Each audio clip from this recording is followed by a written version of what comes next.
Welcome to my channel, a list that brings your story about the love of a mafia boss. Now let's listen. The sharp click of my heels against the marble floor had become my metronome, the rhythm that measured out my days in Carlos Benedetti's world.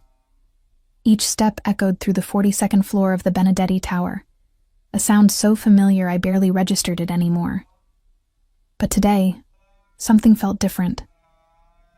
The air itself seemed heavier, charged with an electricity I couldn't name. I adjusted the stack of contracts in my arms, my fingers brushing against the smooth leather portfolio that cost more than my first car. 6 months as Carlos Benedetti's executive secretary, and I still wasn't used to the casual displays of wealth that surrounded me. The office suite was all dark wood and Italian marble, with floor-to-ceiling windows that offered a panoramic view of the city sprawling 42 stories below. From up here, the world looked small, manageable, as if Carlos could reach out and rearrange it to his liking, which I suppose he could. The scent of his cologne lingered in the hallway, expensive and woody with notes of bergamot and something darker I could never quite identify. It clung to everything, a constant reminder of his presence even when he wasn't physically there. I'd learned to associate that scent with danger and power, with the way his dark eyes could strip away pretense and see straight through to the truth you were trying to hide. My phone buzzed in my jacket pocket for the 3rd time in an hour. I didn't need to look to know it was Ethan, the divorce lawyer who'd become my lifeline over the past 2 months, helping me navigate the nightmare of leaving Marcus. My husband. Ex-husband. I corrected myself mentally, though the papers weren't signed yet. The man who'd spent 3 years teaching me that love could be a prison with invisible bars. I should have answered. Ethan only called during work hours when it was urgent, but Carlos had been in back-to-back meetings all morning, and I knew he'd be emerging from the conference room any moment now, expecting his coffee exactly the way he liked it. Black with a single sugar cube dissolved completely, no trace of sweetness on the tongue, just the ghost of it in the finish. The conference room doors opened, and my breath caught the way it always did when I saw him. Carlos Benedetti moved like a predator, all controlled grace and barely contained power. At 38, he was devastatingly handsome in a way that felt dangerous, like admiring a wolf. Dark hair swept back from a face that could have been carved from marble, sharp cheekbones and a jaw that looked like it could cut glass. But it was his eyes that held you captive.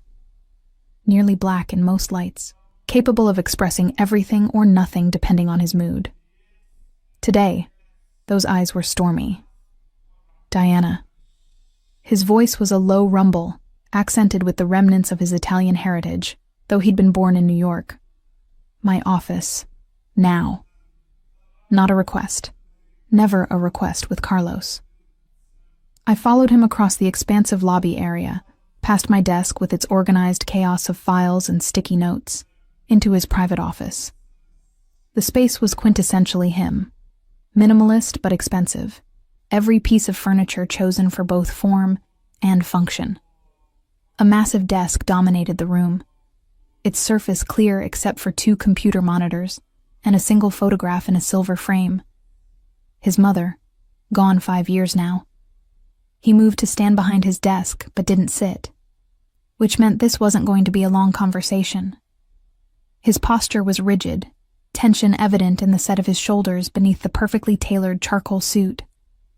I'd learned to read these small signals over the past months, the way you might learn to predict a storm by watching the sky.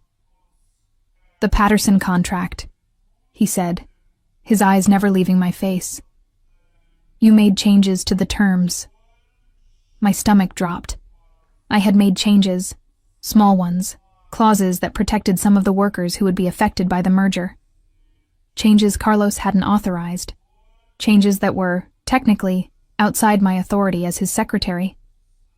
I did. I lifted my chin, refusing to show the fear that coiled in my belly. This was one thing Marcus had taught me, inadvertently, how to stand my ground even when every instinct screamed to run.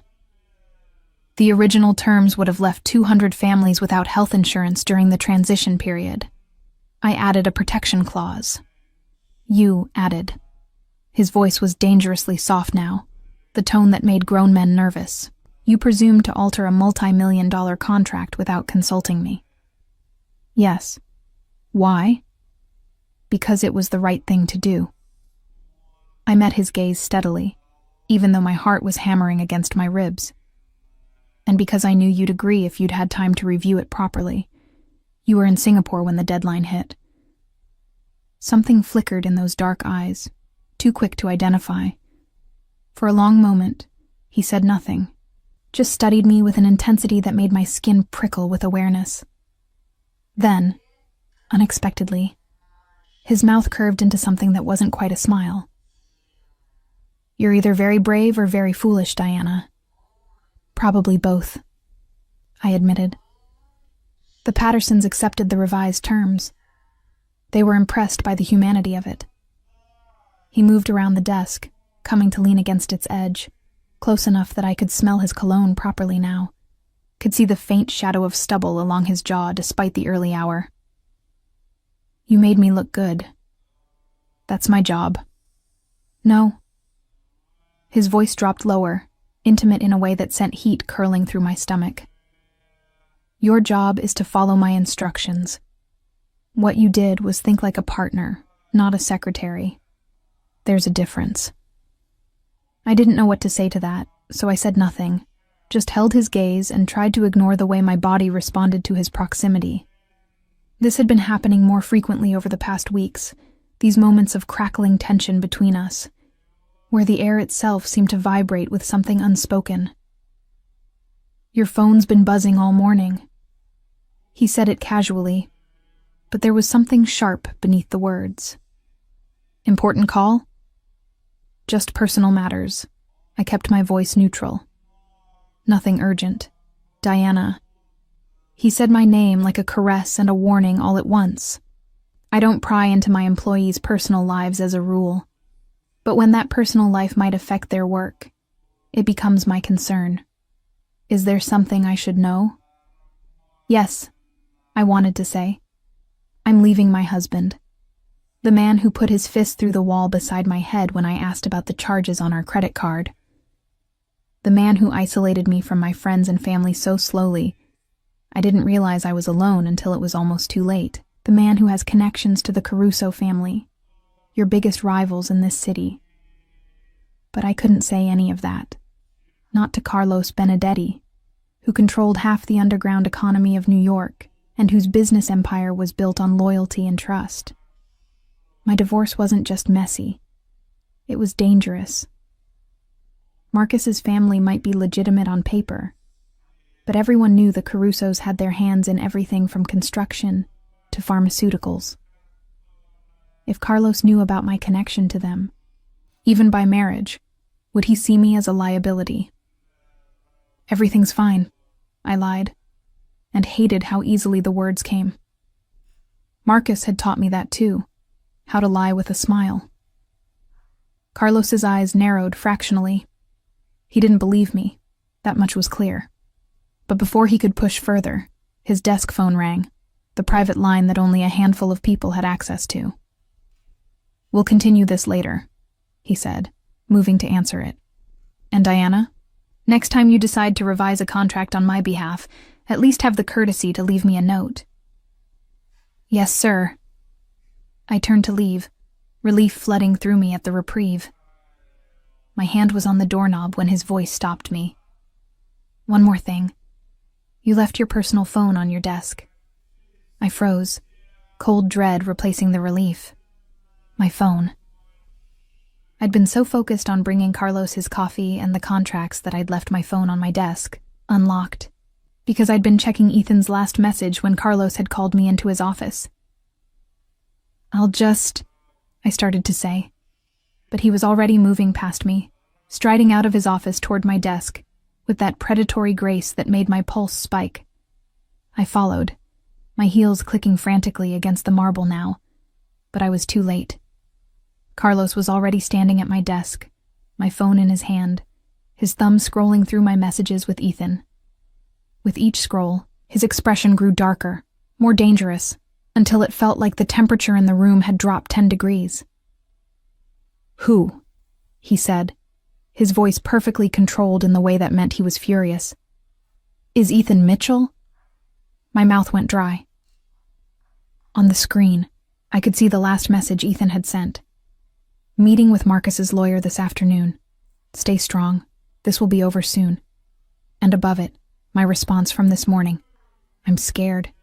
He's threatening to make this ugly. Says he'll destroy me if I go through with it.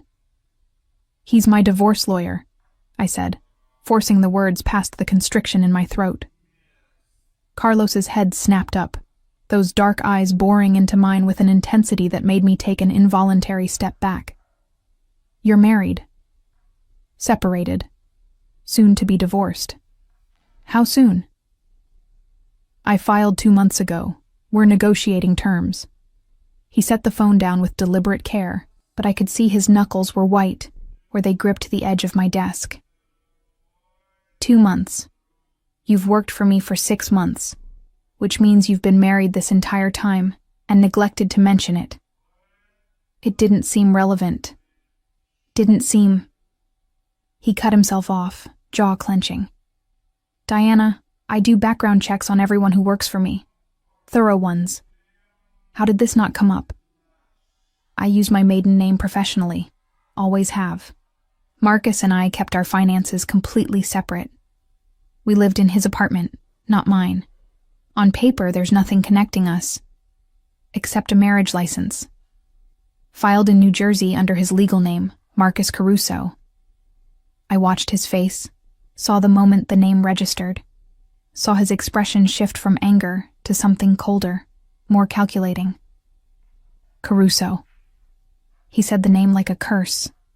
You're married to a Caruso. In name only. I haven't lived with him in 3 months. I've been staying with my sister while the divorce is finalized. Does he know you work for me? The question sent ice through my veins because I'd been asking myself the same thing for weeks now. Marcus had been getting increasingly aggressive in his efforts to contact me, showing up at places he shouldn't know about, making threats that felt too specific to be just rage and wounded pride. I don't know, I admitted. I've been careful, but the Carusos have eyes everywhere.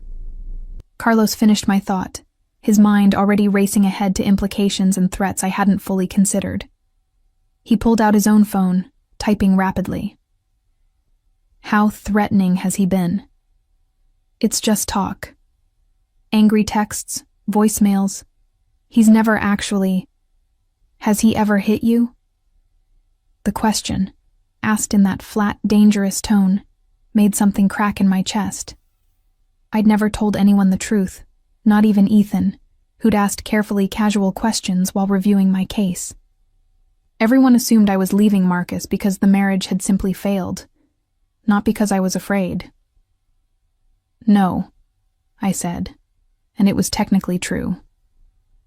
Marcus had never actually struck me. He'd just made sure I knew he could, that the threat was always there in his clenched fists, and the way he'd slam doors, throw things, punch walls so close to my head that I'd feel the displacement of air against my face.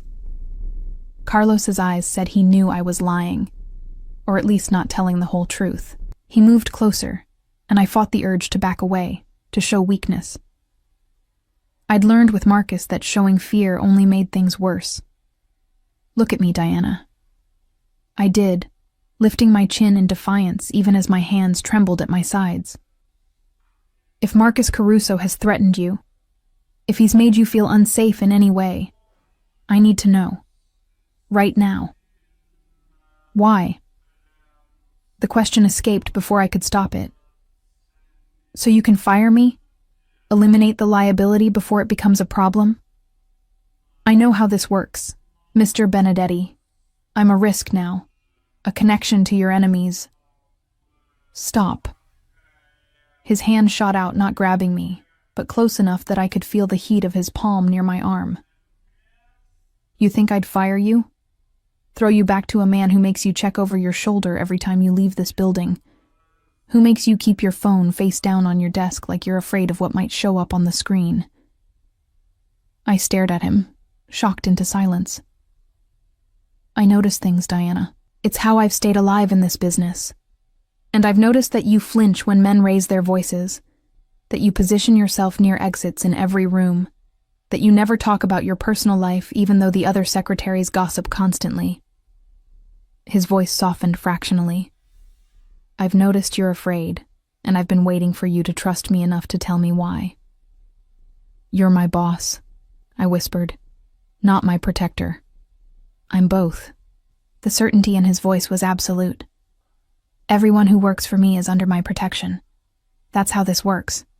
And now that I know what you're dealing with, that protection extends to getting you safely away from Marcus Caruso. Consequences be damned. He'll retaliate. The Carusos don't like being challenged. Let them try. There was steel beneath the words now, the reminder that Carlos Benedetti hadn't built his empire by backing down from threats. You're mine now, Diana. My employee. My responsibility. And I protect what's mine. The possessiveness in those words should have frightened me. It reminded me too much of Marcus, of the way he'd claimed ownership of me like I was property to be controlled. But somehow, from Carlos's lips, it felt different. Not like a cage, but like armor. The rest of that day passed in a strange haze. Carlos disappeared into his office for hours, making calls in rapid Italian that I couldn't follow through the thick door. I tried to work, to focus on the endless stream of emails and scheduling requests that comprised my normal duties. But my mind kept circling back to the way he'd said mine, the way it had made me feel both trapped and safe simultaneously. My phone buzzed again. Ethan, for the 5th time since Carlos had seen our messages. Diana, I need to talk to you about the hearing next week. Marcus's lawyer is pushing for a continuance, claiming you haven't been forthcoming about your current financial situation. Please call me back. I stared at the message, dread pooling in my stomach. My current financial situation. That was code for, where are you working and how much are you making? Information I deliberately kept vague in all our filings. If Marcus found out I worked for Carlos Benedetti, the divorce would become a war. The Carusos would use it as leverage, as ammunition, as proof that I'd been planning this all along, that I was some kind of corporate spy. The irony was, I hadn't known who Carlos was when I'd applied for the position. I'd seen Executive Secretary, Benedetti Enterprises, and focused only on the salary, which was triple what I'd been making at the law firm where Marcus had insisted I work. A law firm run by his cousin, where every move I made was monitored and reported back to him. It was only after I'd been hired, after I'd spent my first day learning the intricate details of Carlos's legitimate business operations, that I'd understood. The way people spoke his name in hushed, respectful tones. The security measures that went beyond what any normal company required. The meetings that weren't listed on any calendar, with men whose expensive suits couldn't quite hide the violence in their eyes. By then, I'd already fallen in love with the job. The challenge of it, the way Carlos demanded perfection but rewarded competence. The way he treated me like I had a brain, asking my opinion on deals and strategies, actually listening when I offered suggestions. After 3 years of Marcus treating me like an ornament to be displayed and controlled, Carlos's respect had been intoxicating. I'd convinced myself I could keep the two worlds separate. That Marcus would never find out where I worked. That I could get the divorce finalized and disappear before anyone connected the dots. Foolish, in retrospect. In Carlos's world, secrets didn't stay buried for long. Diana. His voice from the doorway made me jump, my hand flying to my chest. He'd moved so silently I hadn't heard him approach. Come with me. Where? Just come. I followed him to the private elevator, the one that required a key card and retinal scan to operate. I'd never been in it before. As the doors slid shut, enclosing us in the small space, I became acutely aware of his presence. The way his cologne filled my senses, the heat radiating from his body despite the foot of space between us. The elevator descended, but not to the lobby. It kept going, down past the parking garage, into what I realized must be sublevels that didn't appear on any building directory. "Carlos, where are we?" "I want you to understand something," he interrupted, his voice low and controlled. "I want you to see exactly what resources I have at my disposal, what I'm willing to use to protect you." The doors opened onto a corridor that looked nothing like the upstairs offices. This was concrete and steel, functional and cold, with security cameras at every junction and doors that required biometric scans to open. Carlos led me through a maze of passages until we reached a room that looked like something out of a spy movie. Banks of monitors covered one wall, each displaying different camera feeds from around the city. 2 men in tactical gear sat at workstations, barely glancing up as we entered. A third man, older with silver-streaked hair, rose from a leather chair in the corner. "Diana, this is Vincent. He runs security for all my operations." Carlos's hand settled on the small of my back, proprietary and warm through the thin fabric of my blouse. "Vincent, I need everything on Marcus Caruso, current location, known associates, patterns of movement. I want to know where he is at all times." Vincent's eyes flicked to me with professional assessment. "How deep do you want me to go?"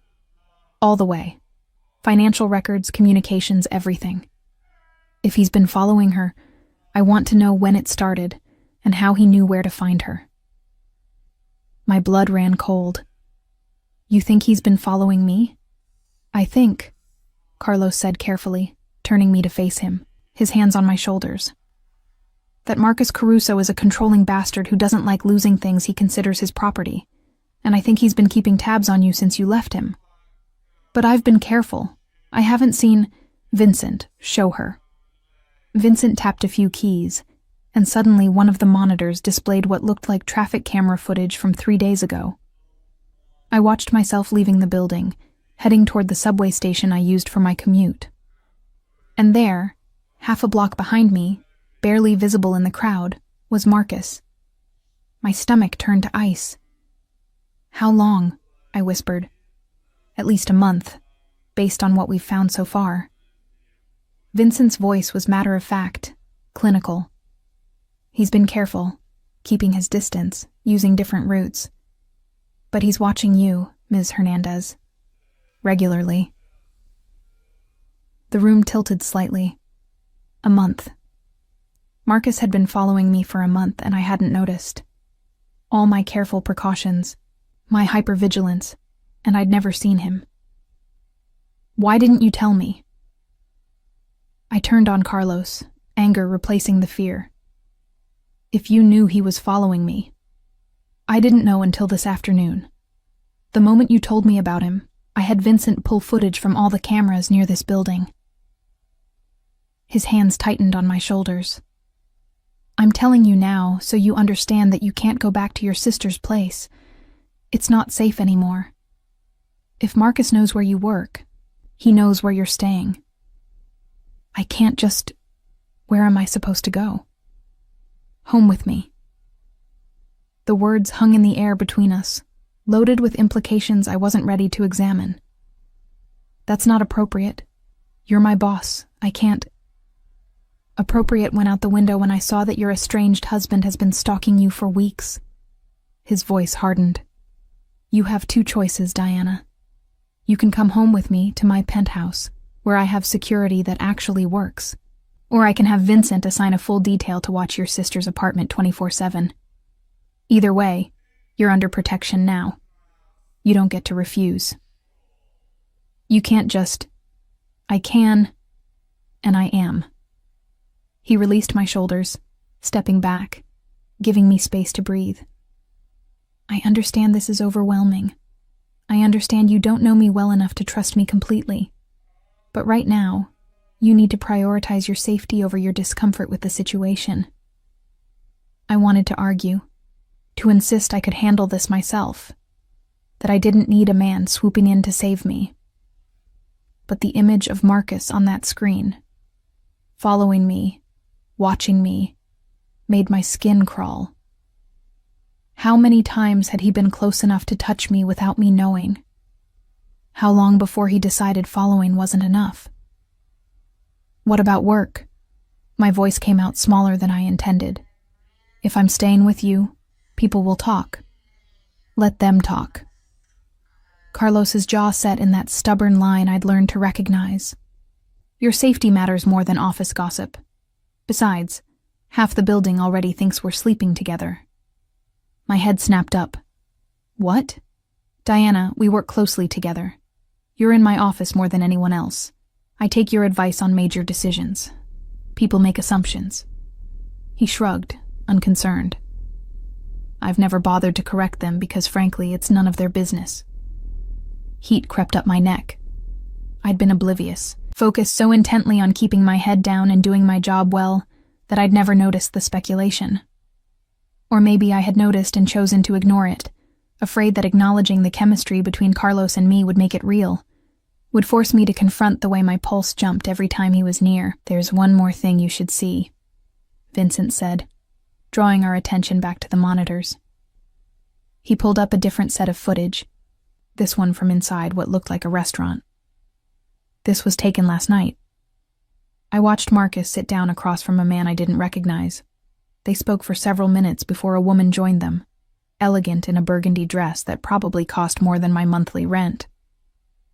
She was beautiful in that polished, expensive way that spoke of professional stylists and personal trainers. And the way she touched Marcus's arm, leaned in close to whisper in his ear, made it clear they were more than acquaintances. Who is she?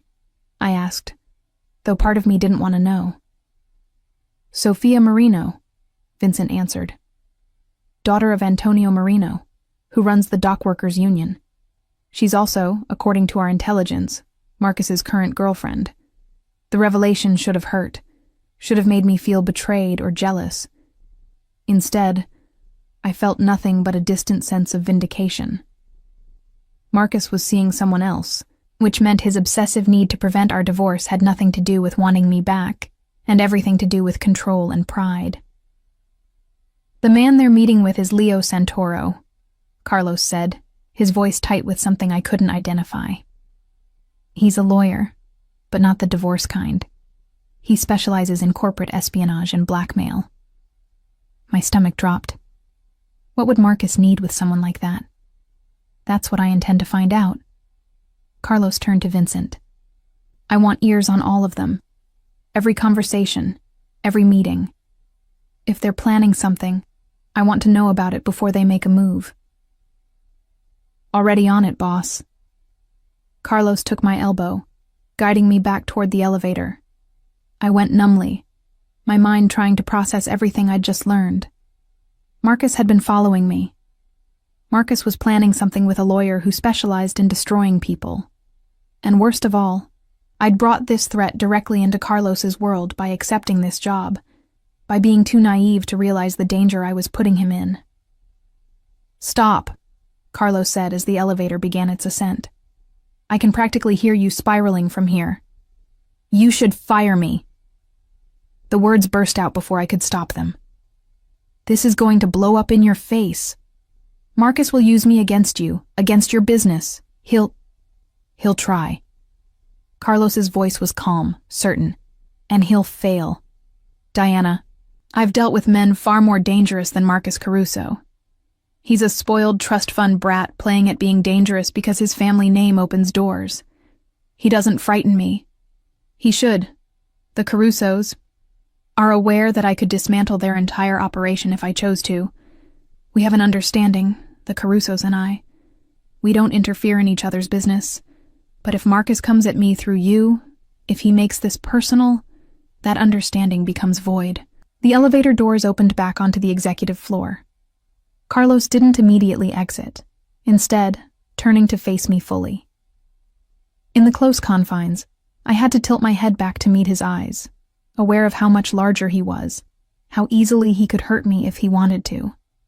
But I wasn't afraid. Not of Carlos. Pack a bag tonight, he said softly. Enough for a week. Vincent will pick you up from your sister's at 7 tomorrow morning and bring you directly to my place. I'll have my housekeeper prepare a room for you. Carlos, This isn't a request, Diana. And it's not about me wanting to control you or own you or any of the things I'm sure you're afraid of after Marcus. His hand came up to cup my face, thumb brushing my cheekbone in a gesture so tender it made my breath catch. This is about keeping you alive. Can you trust me enough for that? Could I? Trust had been beaten out of me systematically over 3 years of marriage, replaced with hypervigilance and suspicion. But standing there, looking into Carlos Benedetti's dark eyes, feeling the warmth of his palm against my face, I found myself nodding. Okay, I whispered. 1 week. We'll start with 1 week, he agreed, and see where we go from there. Carlos's penthouse occupied the entire top floor of a building in Tribeca, the kind of address that didn't advertise itself, but spoke volumes to those who knew. Vincent had picked me up at exactly 7 a.m. as promised, his professional demeanor making the surreal situation feel almost normal, as if being escorted to your boss's home with a duffel bag of belongings was just another Tuesday morning. The elevator opened directly into the penthouse, and I stepped into a space that was somehow exactly what I'd expected, and nothing like it at the same time. Floor-to-ceiling windows offered a panoramic view of Manhattan, the morning sun painting the cityscape in shades of gold and amber. The decor was minimalist but warm, all dark wood and leather with strategic pops of color from what I suspected were original artworks. Ms. Hernandez. A woman in her 60s appeared from what looked like the kitchen, her silver hair pulled into an elegant chignon. I'm Teresa, Mr. Benedetti's housekeeper. He asked me to show you to your room. Your room.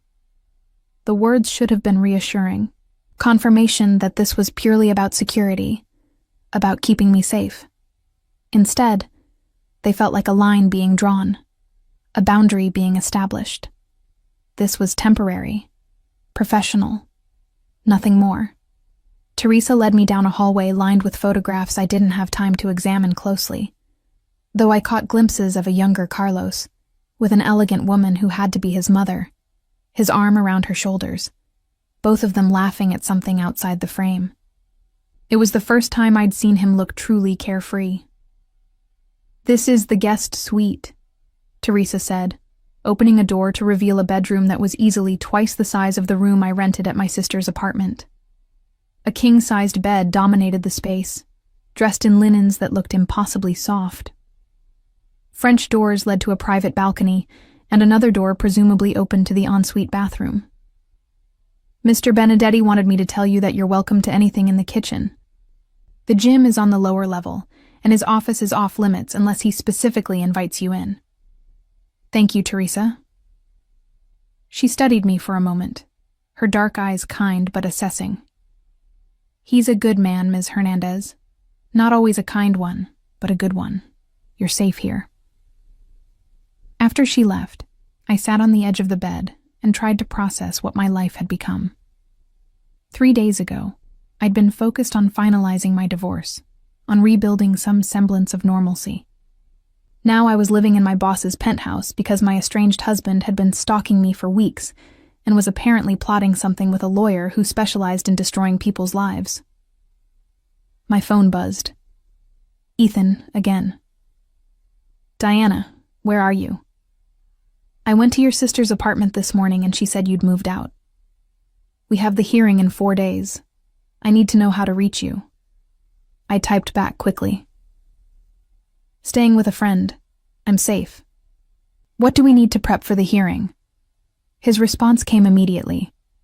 We need to talk about Marcus's latest filing.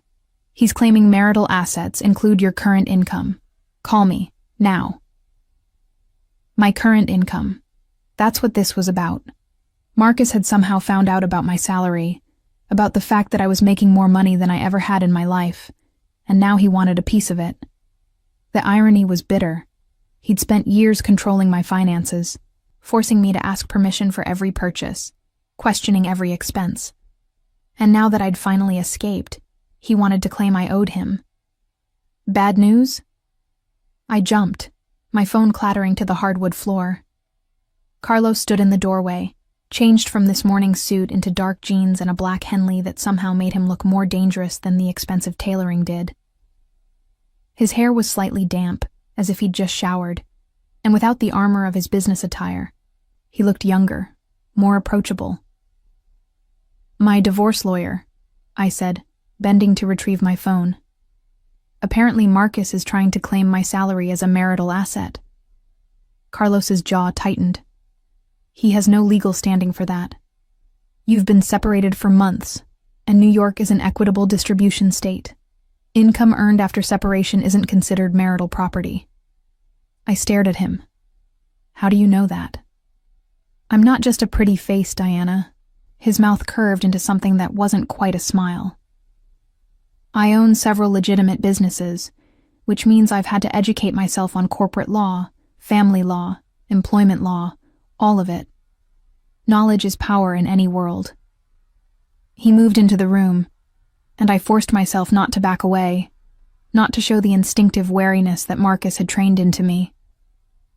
Carlos wasn't Marcus. I had to keep reminding myself of that. "Your lawyer is right, though. You do need to talk to him, and you need to decide how you want to handle the hearing."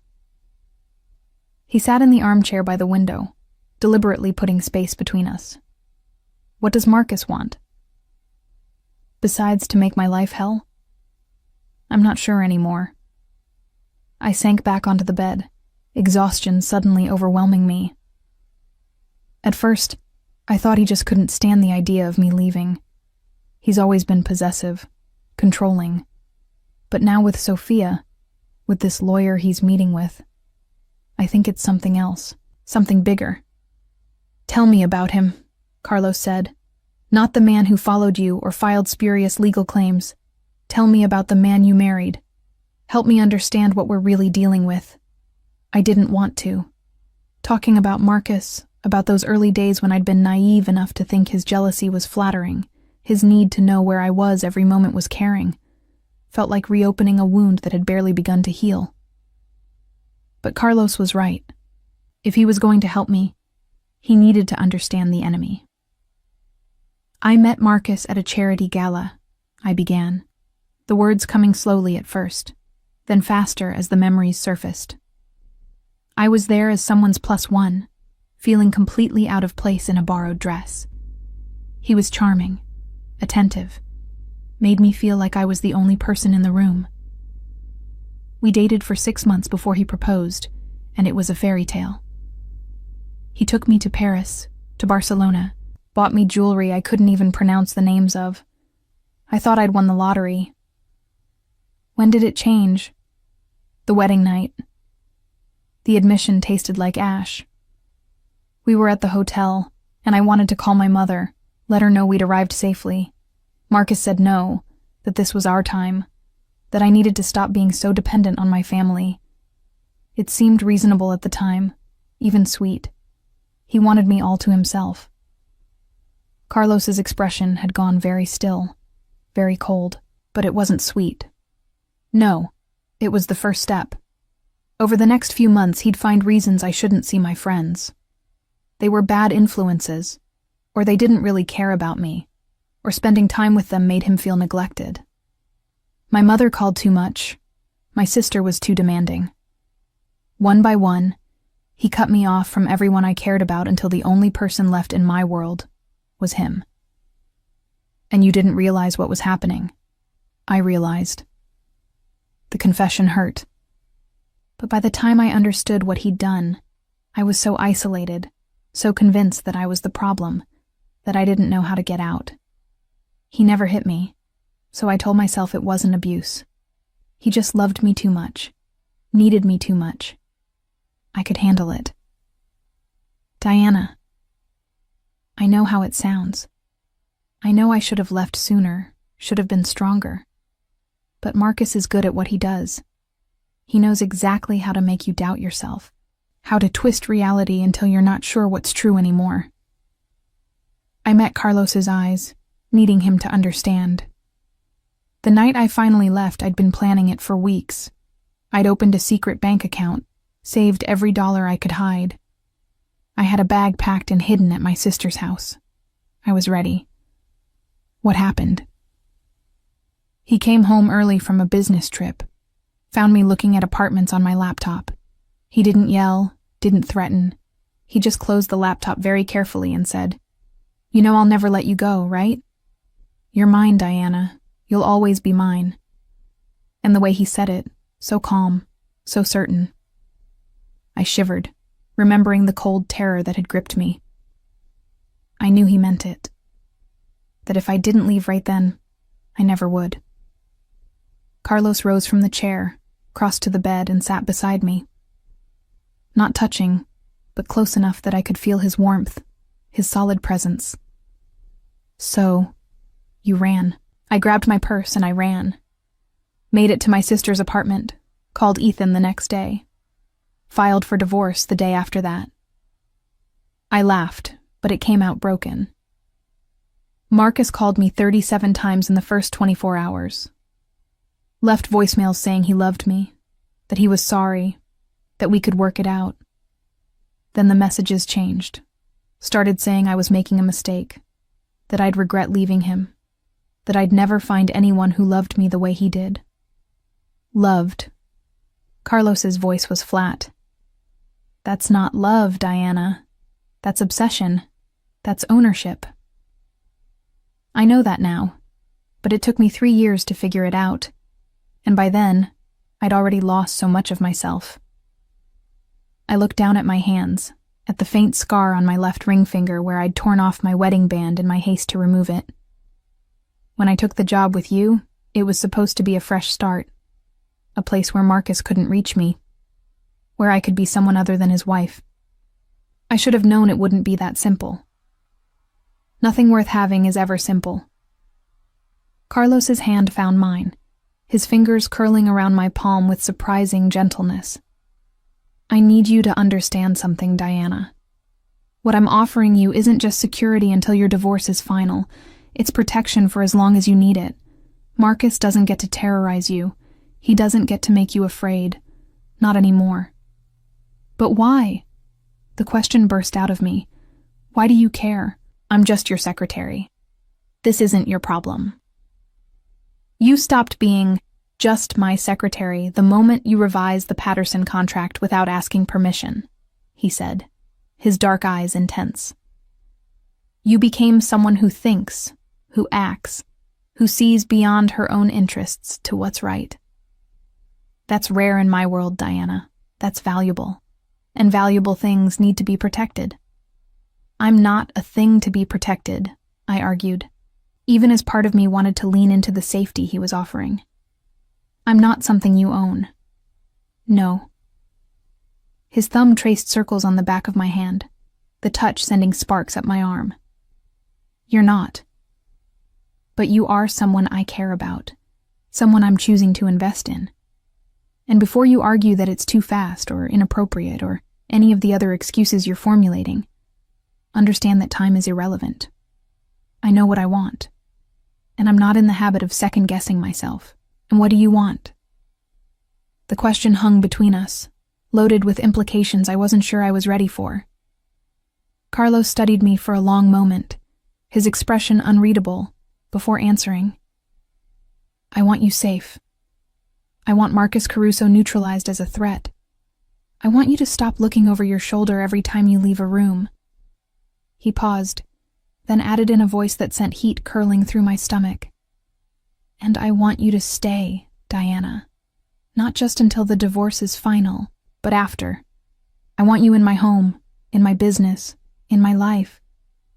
Does that frighten you? Yes, I whispered. It terrifies me. Good. His smile was sharp, dangerous. Fear means you're paying attention. Fear means you understand exactly what you're getting into. I'm not a good man, Diana. I'm not Marcus, but I'm not some white knight either. My world is dark and violent and complicated. But I promise you this. I will never lie to you. Never manipulate you. Never make you doubt your own reality. You'll always know exactly where you stand with me. And where do I stand? Right now, You stand at a crossroads. You can let me help you. Really help you. Which means trusting me with everything. Every detail about Marcus. Every fear. Every secret. Or you can insist on handling this yourself, in which case I'll respect your choice, but I won't stand by and watch you get hurt. Choose, Diana. I looked at our joined hands, at the way his fingers dwarfed mine, strong and capable, and somehow not threatening at all. I thought about Marcus's hands, how they'd never been gentle, always demanding, always taking. And I thought about the past 3 years, about the woman I'd been before Marcus, confident and ambitious and unafraid. I choose you, I said, the words feeling like both a surrender and a reclamation. I choose your help. But Carlos, I need you to promise me something. What? Promise that when this is over, when Marcus is dealt with and the divorce is final, you'll let me leave if I want to. That this protection doesn't come with strings that bind me to you forever. Something flickered in his eyes, too quick to identify. Pain, perhaps, or disappointment. But he nodded. I promise. When this is over, you're free to go. I won't stop you, won't follow you, won't try to keep you. His grip on my hand tightened fractionally. But I'm also not going to pretend I won't try to convince you to stay. It was more than I'd hoped for, that promise of freedom even as he made his intentions clear. Marcus had never given me choices, only ultimatums disguised as love. Carlos was offering me both protection and autonomy, and that made all the difference. Okay, I said. Then let's figure out how to end this. The next 3 days passed in a strange limbo. I went to work with Carlos each morning, maintaining the professional distance we'd always had in the office, while everyone speculated about why I'd started arriving and leaving with him. At night, we returned to the penthouse, where Teresa would have dinner waiting, and we'd sit across from each other at his dining table, talking about everything and nothing. Carlos told me about his mother, how she'd raised him alone after his father died when he was 12, how she'd worked 3 jobs to keep him in private school, while also teaching him the family business that his father had left behind. He told me about taking over at 25, too young and too angry, making mistakes that had cost people their lives before he'd learned the value of patience and strategy. I told him about growing up in Queens, about my father who'd been a high school teacher, and my mother who'd run a small bakery, both of them gone now in a car accident that had happened while I was in college. I told him about my sister Elena, who was 5 years older and had practically raised me after our parents died, who'd taken me in without question when I'd shown up on her doorstep fleeing Marcus. We didn't talk about Marcus directly, though his presence hung between us like a shadow. Vincent provided daily updates on his movements, his meetings, his increasingly desperate attempts to contact me. The hearing was tomorrow, and I still hadn't decided what I wanted beyond the divorce itself. You need to eat something, Carlos said, drawing my attention back to the present. We were in his penthouse, the city lights twinkling 42 stories below us, and I'd been pushing food around my plate for the past 15 minutes without actually consuming any of it. I'm not hungry. You're nervous. He set down his fork, his dark eyes studying me with that unnerving intensity. Talk to me, Diana. What are you afraid of? That Marcus will show up tomorrow, that he'll make a scene, or worse, that he'll be calm and reasonable and make me look like I'm overreacting, that the judge will believe him when he says I'm being vindictive, trying to punish him for some imagined slight. The words tumbled out in a rush. That I'll walk out of that courtroom still tied to him. That won't happen. You can't know that. I can. Carlos rose from his chair, moving around the table to where I sat. He crouched beside me, bringing himself to eye level. Because I've already made certain it won't. Ethan will present evidence tomorrow of Marcus's stalking, his harassment, his meetings with Leo Santoro. The judge will have no choice but to grant the divorce with prejudice, which means Marcus gets nothing. No alimony, no share of your assets or income. Nothing. I stared at him. How do you know what Ethan has? Because I gave it to him. Carlos's expression was unapologetic. Vincent's surveillance footage, financial records showing Marcus's girlfriend, cell phone logs proving he's violated the restraining order multiple times. Everything Ethan needs to bury Marcus's claims. You went behind my back. The betrayal stung, even though logically I knew he was helping. You took control without asking me. I did what was necessary to protect you. His hand came up to cup my face, thumb brushing my cheekbone. And before you spiral into thinking I'm just like Marcus, understand the difference. Marcus controlled you to keep you weak, dependent on him. I'm taking action to make you strong, to give you the ammunition to walk away from him forever. Can you see the distinction? Could I? The line felt blurry, especially when my instinct was to recoil from anyone making decisions for me. But Carlos was right about one thing. His actions gave me power, not took it away. Marcus had always worked to undermine my confidence, to make me doubt my perceptions. Carlos was handing me evidence, facts, irrefutable proof that I wasn't crazy or overreacting. I see it, I admitted quietly. But Carlos, you need to let me make my own choices moving forward. I appreciate the help, I do. But I need to feel like I have some control over my own life. Done. He said it without hesitation. From now on, I consult you before taking action. But Diana, I need something from you in return. What? I need you to stop hiding from what's developing between us. His voice dropped lower, intimate in the dimly lit dining room. We've been dancing around it for days now, pretending that sharing a home is purely practical, that having dinner together every night is just convenience. But we both know that's not true. My breath caught. Carlos, you feel it too.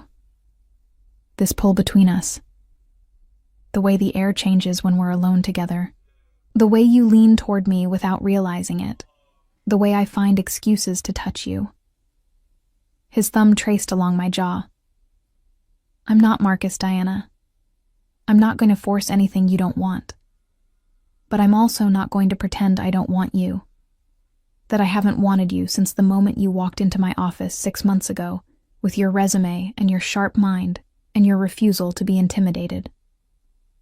I was terrified of you, I confessed. I still am, sometimes. Good. His smile was sharp. I'm a dangerous man, Diana. Being afraid of me shows intelligence, but being afraid doesn't have to mean running. Sometimes it means standing your ground and seeing what happens. And what happens if I stand my ground? Then I court you properly.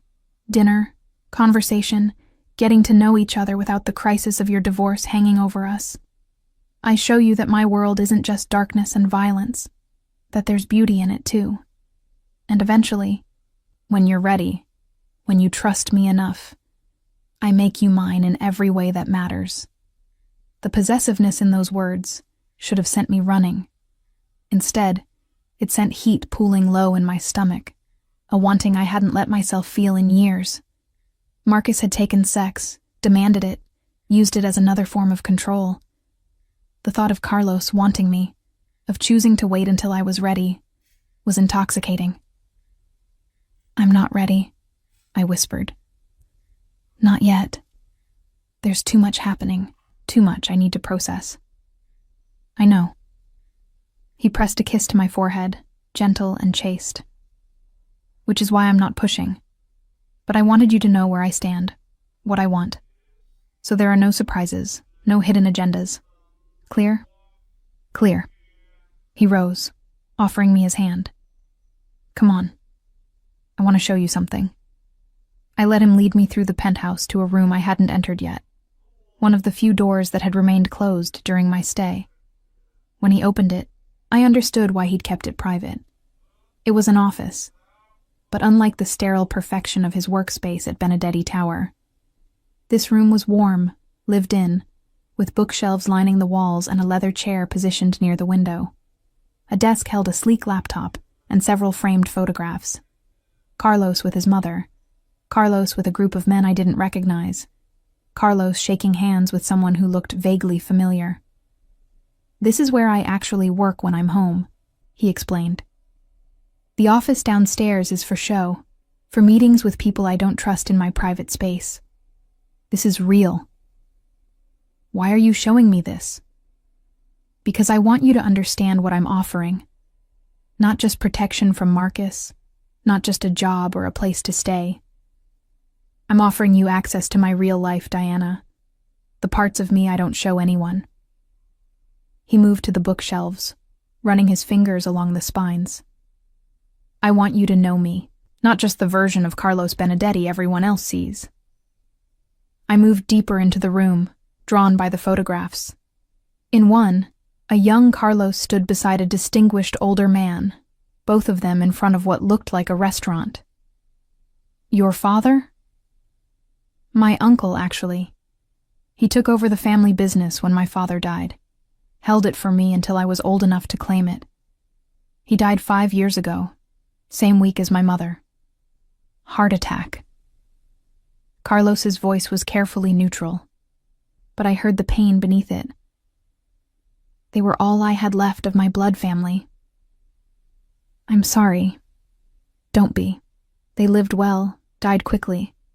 That's all anyone can ask for in this life." He turned to face me fully. "But it means I understand what it's like to be alone, Diana. To build a family from loyalty rather than blood. Teresa, Vincent, Marco, they're my family now. And I'm offering you a place in it, if you want it." "Why?" The question I kept asking because I still couldn't understand his interest in me. "What do you see in me that makes you want this?" Strength disguised as vulnerability. Intelligence masked by humility. A woman who revised a multi-million-dollar contract because it was the right thing to do, even though she could have been fired for it. He crossed to me, his hands settling on my waist. "I see someone who survived 3 years with Marcus Caruso and came out the other side, determined to rebuild her life. That's not weakness, Diana. That's steel wrapped in silk." His phone buzzed before I could respond, the sharp sound cutting through the intimate moment. Carlos frowned, checking the screen. "It's Vincent. I need to take this." He lifted the phone to his ear, his expression darkening as he listened to whatever Vincent was saying. "When? How many? All right. I'm on my way." "What's wrong?" "Marcus is at your sister's apartment, with 3 of his cousins from the Caruso family." Carlos was already moving, grabbing a jacket from the back of his desk chair. "Vincent says Elena called the police, but they're not leaving. I need to handle this before it escalates." Fear spiked through me. "Elena, I'm coming with you." "No." "Carlos, she's my sister. If Marcus is threatening her because of me, which is exactly why you're staying here." His voice was hard, brooking no argument. "I'm not walking you into a potential hostage situation. Vincent has men on site keeping watch, and I'm bringing Marco and Antonio with me. We'll get Elena out safely and deal with Marcus. But you stay here where I know you're protected. Understood?" I wanted to argue, to insist that I had a right to protect my own sister. But the cold calculation in Carlos's eyes reminded me that this was his world, his expertise. I would only be a liability in a confrontation with Marcus and his family. "Bring her back here," I said instead. "Elena, bring her here where she'll be safe." "Already planned on it." He pressed a hard, possessive kiss to my lips. "Stay inside. Teresa has instructions not to let you leave for any reason. I'll call when it's handled." Then he was gone, the door closing behind him with a finality that made my chest tight with worry. I stood in his office, surrounded by the pieces of his real life, and realized with startling clarity that I'd stopped thinking of this as temporary. Somewhere in the past few days, Carlos's penthouse had started to feel like home, and that terrified me more than anything Marcus could do. The 2 hours Carlos was gone were the longest of my life. I paced his office, then the living room, then back to the office, my phone clutched in my hand, though I knew he'd call the moment there was news. Teresa tried to get me to eat something, but my stomach was twisted in knots of fear and guilt. Elena was in danger because of me, because I'd run to her when I'd left Marcus, because I'd tied her to my escape. When the elevator finally chimed, I practically ran to the foyer. Carlos emerged first, his expression grim but controlled. Behind him came Marco and Vincent, supporting Elena between them. My sister looked pale and shaken, a bruise already forming on her left cheekbone. "Oh my God, Elena." I rushed to her, but Carlos caught my arm. "She's all right, bruised but safe. One of Marcus's cousins got rough when she tried to call the police." His jaw was tight with barely suppressed rage. "Teresa, can you prepare the second guest room? And bring ice for Ms. Hernandez's face." "Already done, Mr. Benedetti." I helped Elena to the couch, while Carlos dismissed Marco and Vincent with quiet instructions I couldn't hear. When they left, he locked the elevator with a key card, an extra security measure that made the severity of the situation sink in further.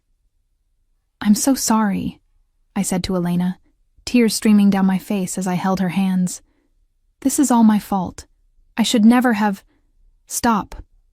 Elena squeezed my hands, her grip surprisingly strong. "This is Marcus's fault, not yours. He showed up demanding to know where you were, saying you'd stolen something that belonged to him.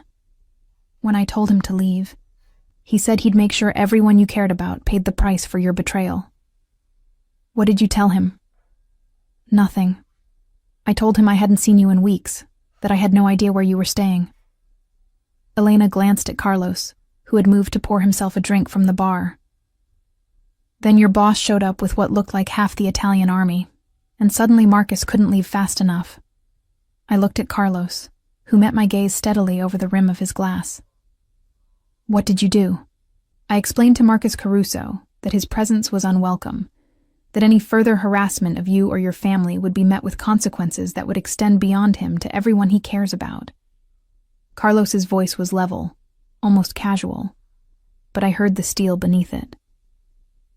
"I also made it clear that you are under my protection, which means any threat to you is a threat to me, and people don't threaten me and walk away unscathed. Carlos, the Carusos are aware that I could dismantle their operations before breakfast if I chose to." He set down his glass. "I had a conversation with Antonio Caruso while Marco dealt with Marcus. The old man was surprisingly understanding once I explained the situation. It seems Marcus has been an embarrassment to the family for some time now. His father is tired of cleaning up his messes." I stared at him, trying to process what he was saying. "You talked to Marcus's father?" "I did. We came to an understanding. Marcus will sign the divorce papers tomorrow without contest, will give up any claim to your assets or income, and will cease all contact with you, your sister, and anyone else you care about. In exchange, I won't reveal certain financial irregularities in his business dealings that would interest the IRS. You blackmailed him. I motivated him." Carlos's smile was sharp. "There's a difference. And before you spiral into thinking I'm no better than Marcus, understand this. I did what was necessary to free you. Marcus was never going to let go willingly. He needed to be given a reason that mattered more than his pride." Elena squeezed my hand. "Diana, I know this is overwhelming, but Mr. Benedetti is right. Marcus isn't going to stop unless he's forced to, and from what I saw tonight, Mr. Benedetti is the only person Marcus actually fears." Teresa appeared with ice wrapped in a soft cloth. "For your face, dear. And I've prepared the guest room if you'd like to lie down." "Thank you." Elena took the ice, pressing it gently to her cheek. She looked at me, her expression serious. "We should talk, privately." I helped her to the guest room, acutely aware of Carlos's gaze following us. Once the door was closed, Elena sat on the bed and studied me with the same assessing look she'd used when I was 16 and came home from my first real date. "So," she said, "that's your boss?" "That's my boss. The one you've been insisting is just your boss. Nothing more. Very professional. Absolutely no feelings involved." I felt heat creep up my neck. "Elena. Diana. That man just went to war with the Caruso family for you. He threatened Marcus in front of witnesses, blackmailed his father, and brought me here to keep me safe. That's not boss behavior. That's something else entirely. It's complicated." "Is it? Because from where I'm sitting, it looks pretty simple. He's in love with you, and you're terrified to admit you feel the same way." Elena's voice softened. "Honey, I saw how you looked when he walked in. That's not gratitude or professional respect. That's something much deeper. I just left Marcus. I can't jump into another relationship." "Carlos Benedetti is not Marcus Caruso." Elena's voice was firm. "Marcus made you small, afraid, dependent. In the 5 minutes I've known your boss, I can see he does the opposite. He respects you, he trusts you, and most importantly, he gives you choices instead of ultimatums. How can you know that after 5 minutes? Because he could have brought me here without asking you. Instead, he called from the car to tell you what happened and ask if you wanted me here. Teresa told me while she was preparing the room." Elena reached for my hand. "Diana, I know you're scared. After Marcus, I'd be shocked if you weren't. But don't let that fear keep you from something real, just because it feels too good to be true." A knock interrupted us. Carlos's voice came through the door. "Diana, Ethan is on the phone. He needs to speak with you about tomorrow." I squeezed Elena's hand and went back to the living room. Carlos handed me his phone, his expression unreadable. "Diana?" Ethan's voice was urgent. "I just got a call from Marcus's lawyer. They want to settle. No contest divorce. Marcus waives all claims. You keep everything. They're sending the papers over tonight for signing." My legs went weak. "Just like that?" "Just like that. Diana, I don't know what happened, but whatever leverage you found, it worked. You'll be divorced by the end of the week. Thank you, Ethan, for everything. Thank whoever actually convinced Marcus to back down, because that wasn't your doing." He paused. "Are you safe? Your sister said you're staying with a friend, but after tonight..." "I'm safe, I promise. I'll call you tomorrow to arrange signing the papers." I ended the call and handed Carlos his phone, unable to find words for the tumult of emotions crashing through me. Relief, gratitude, fear, and something else. Something that felt dangerously like hope. "You did it," I whispered. "You actually did it. I told you I would." He closed the distance between us, his hands settling on my waist. "You're free now, Diana. Marcus can't touch you, can't threaten you, can't control you. How does it feel?" "Terrifying." The honest answer surprised me. I've spent 3 years being afraid of him, letting that fear dictate my choices. Now that it's gone, I don't know what to do with the space it left behind. "You fill it with something better." Carlos's voice was low, intimate. "You fill it with choices you make because you want to, not because you're afraid of the consequences. You fill it with people who value you for who you are, not who they want you to be. You fill it with a life that's yours." What if I want to fill it with you? The words were out before I could stop them, raw and honest and terrifying. Carlos went very still, his dark eyes searching mine. "Diana, if you're saying this because you feel grateful, I'm saying it because it's true." I placed my hands over his where they rested on my waist. I'm saying it because I'm tired of being afraid, tired of running from things that feel good just because I'm scared they might hurt me. I'm saying it because every night for the past week, I've fallen asleep wishing you were in the room with me instead of down the hall. You're vulnerable right now. You've just been through trauma. I don't want to take advantage. You're not. I stepped closer, eliminating the space between us. You're giving me a choice, just like Elena said. I'm choosing you, Carlos. I'm choosing this, whatever it is between us. I'm choosing to stop running. His control shattered. His mouth claimed mine in a kiss that was nothing like the chaste press of lips we'd shared before. This was heat and hunger and barely restrained desperation, his hands tangling in my hair as he angled my head for better access.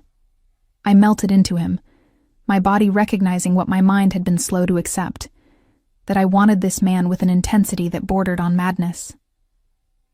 When we finally broke apart, both breathing hard, Carlos rested his forehead against mine. "This changes everything," he said. "If we do this, if we cross this line, I won't be able to let you go. You need to understand that about me, Diana. I'm possessive, territorial. Once you're mine, you're mine. Not in the way Marcus claimed you, but in a way that's just as absolute. Can you handle that?" "I don't know," I answered honestly, "but I want to find out." "Then we do this right. I court you properly. Dates, conversation, building trust. No rushing, no pressure. When we finally come together, it'll be because you're certain, not because you're caught up in the moment." How very old-fashioned of you. I'm an old-fashioned man in many ways. His smile was wicked. But when I finally make you mine, Diana, there'll be nothing old-fashioned about it. That's a promise. The heat in his voice sent shivers down my spine. I'd thought I knew desire, had experienced it in those early days with Marcus before control replaced passion. But what I felt with Carlos was something else entirely.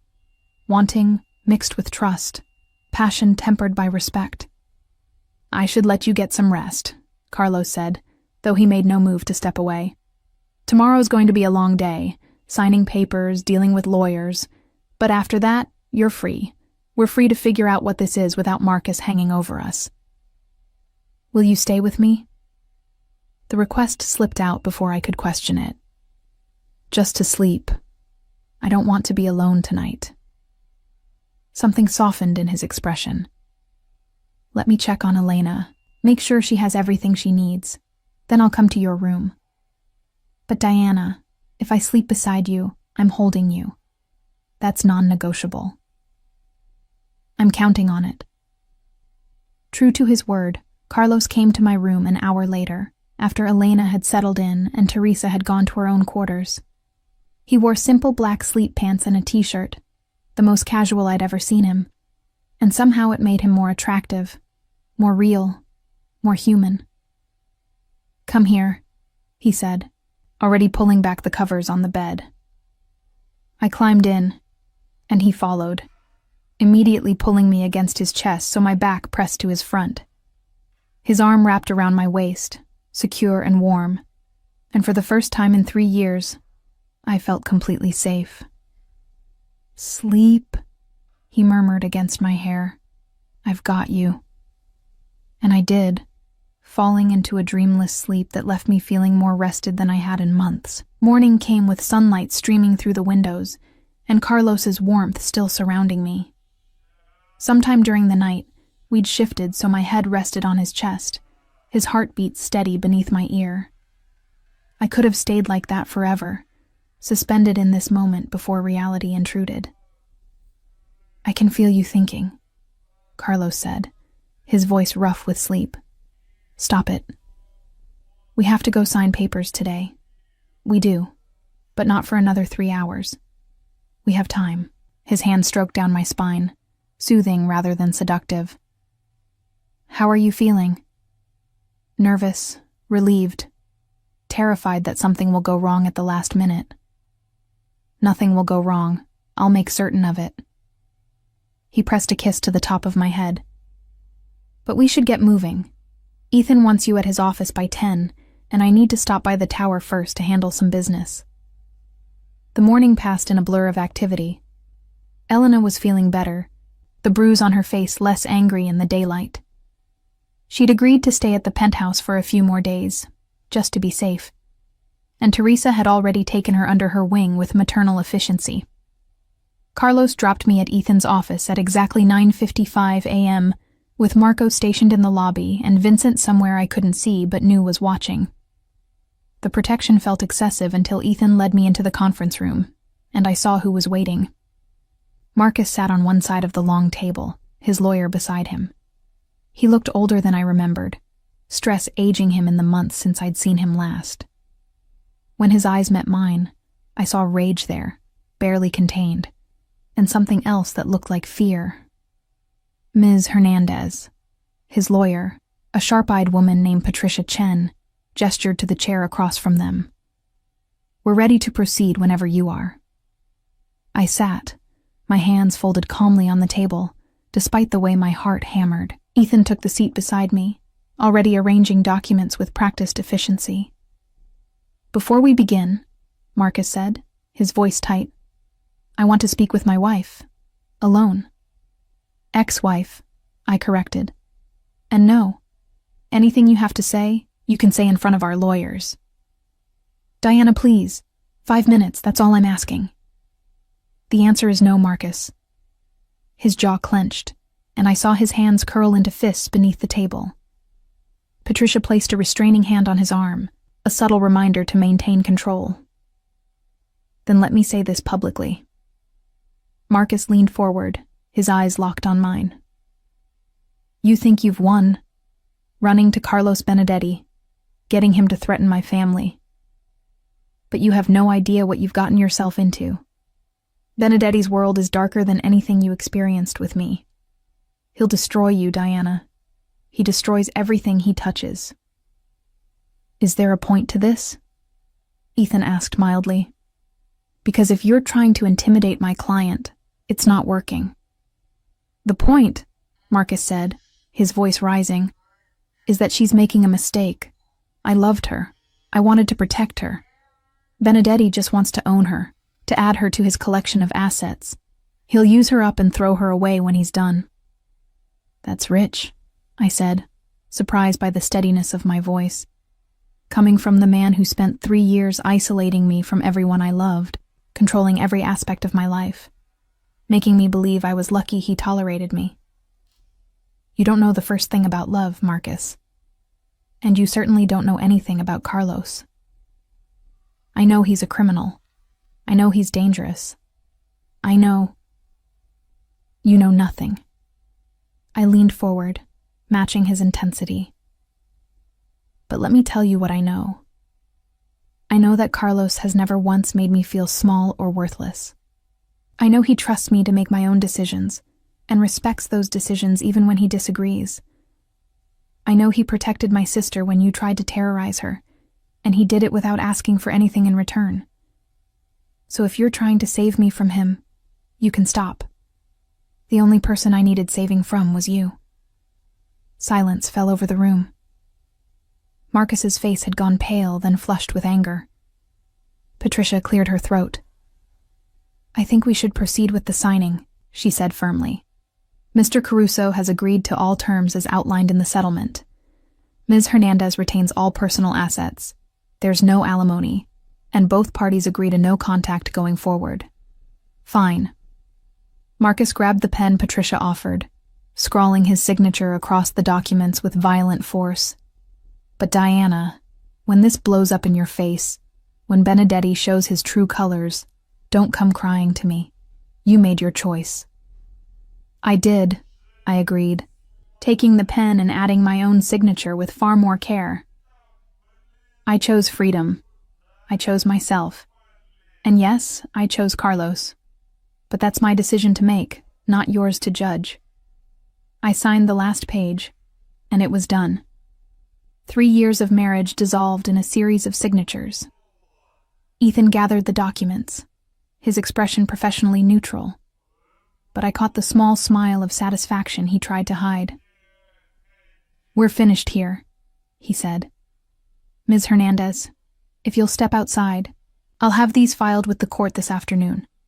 You should have your final decree within 2 weeks." I stood, eager to leave, but Marcus's voice stopped me. You'll regret this, Diana. Mark my words. I turned back to face him one last time. The only thing I regret is not leaving you sooner. Goodbye, Marcus. Outside the conference room, my legs finally gave out. I sagged against the wall, adrenaline leaving my system in a rush that left me shaky and lightheaded. Marco was there immediately, his hand steadying my elbow. Are you all right, Ms. Hernandez? I'm free, I whispered, and then louder, with growing conviction. I'm free. Carlos was waiting in the lobby, his presence commanding attention even in the crowded space. The moment he saw me, he crossed to where I stood, his hands framing my face with that possessive gentleness I'd come to crave. It's done. It's done. I couldn't stop the smile that spread across my face. I'm divorced. Officially, completely divorced. Then let's go celebrate. He took my hand, lacing his fingers through mine. I'm taking you somewhere. Where? Trust me. The somewhere turned out to be a small Italian restaurant in Little Italy, the kind of place that looked unremarkable from the outside, but whose interior was warm and welcoming, filled with the scent of fresh pasta and garlic. The owner greeted Carlos like family, embracing him and kissing both cheeks before turning to me with a speculative gleam in his eye. And who is this beautiful woman you bring to my restaurant, Carlos? This is Diana, Carlos said, his arm sliding around my waist. Diana, meet Giovanni. His family has owned this place for 3 generations and he makes the best carbonara in the city. Any friend of Carlos is family here, Giovanni declared, leading us to a private table in the back. I'll bring you the good wine. Yes? The one we save for special occasions. Over pasta and wine, Carlos told me stories about his childhood, about learning to cook from his mother in their tiny apartment, about the first time his uncle had brought him to this very restaurant and taught him the difference between good pasta and great pasta. I told him about my dreams of writing, about the novel I'd started and abandoned a dozen times, about wanting to create something that mattered. Then write, Carlos said simply. You don't need my permission or anyone else's. If you want to write, write. I'll support you however you need. Just like that? Just like that. Diana, I'm not interested in making you into someone you're not. I'm interested in giving you the freedom to become whoever you want to be. He reached across the table, taking my hand. I know this is fast. I know we're still figuring out what we are to each other. But I need you to understand something. When I said you were mine, I didn't mean I owned you. I meant you were important to me, worth protecting, worth investing in. The difference matters. I know, I said softly. I'm starting to understand that. Good, because I have a proposition for you. Should I be worried? Maybe. His smile was wicked. I want you to move into the penthouse permanently. Not as my employee, though you're welcome to keep working for me if you want. Not as my girlfriend, though I hope eventually we'll get there. But as my partner. Someone I build things with. Someone who challenges me and pushes back when I'm being an arrogant bastard. That's a lot to ask. I know, which is why I'm asking, not telling. You can say no, Diana. You can walk away today, go back to your sisters, rebuild your life completely separate from mine. I'll respect that choice. But I'm hoping you won't. I thought about the past weeks, about how Carlos had protected me without smothering me, respected me while still being honest about what he wanted.